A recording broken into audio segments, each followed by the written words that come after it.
Yani slow motion'da, yani o'tib ketgan vaziyatni slow motion'da ko'rsatishni qarang. Undan ko'ra jonli efirda ko'rsatsa bo'lardi-ku. Bunisi jonli shekilli. Mana bunisi jonli.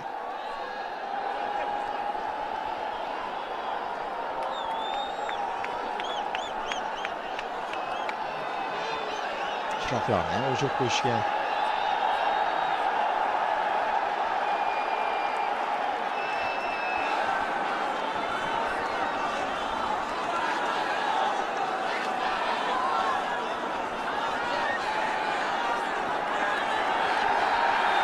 Ronaldo qo'liga oldi barabarni.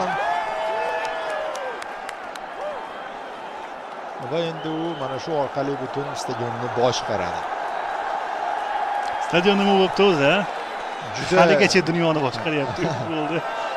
Chiroqni yoqishsa yaxshi bo'lardi. Siyu deyishyapti. Nima kutib? Ha. Islandcha huk. Endi qo'ysangizchi. Shu pallada ham qotadimi? Ovozdan qaytaradi.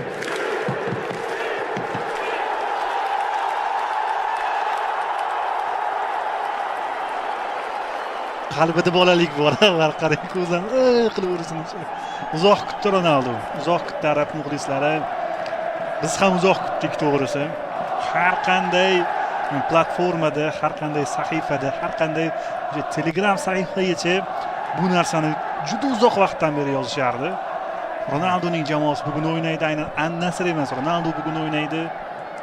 Ronaldo chempionlikka yaqin. Oz qoldi. Bugun boy berildi, bugun yutkazdi. Mana bugun o'sha sovrinni qo'lga kirityapti Cristiano. Va xohlagan ishini qilishga, shu bolalarcha bo'ladimi?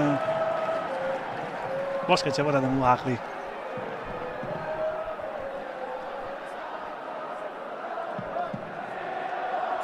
Kubokni olib chiqing, kubokni.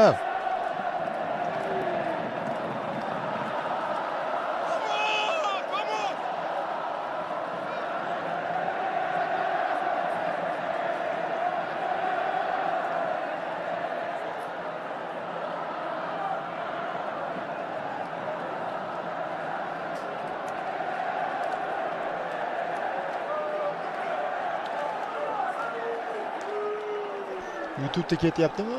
Efir davom etmoqdami ish qilib? Davom etamiz bunda.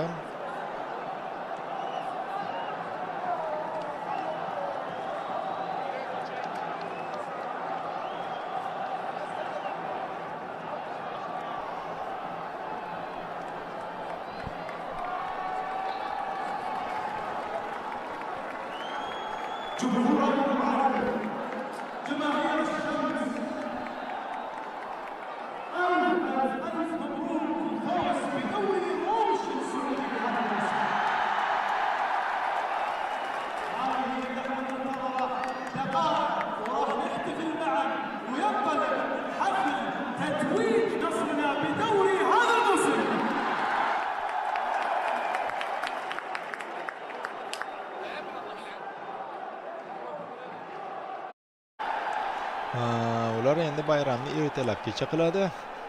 Va sahnani tayyorlash statistikasi.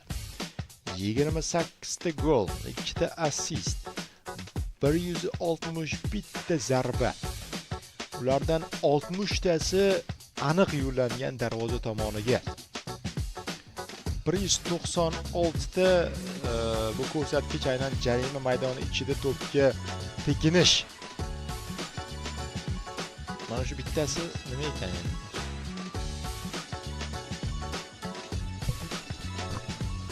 Ha. Zarba, noaniq zarbasini. Endi anig'ini aniqlab qo'yib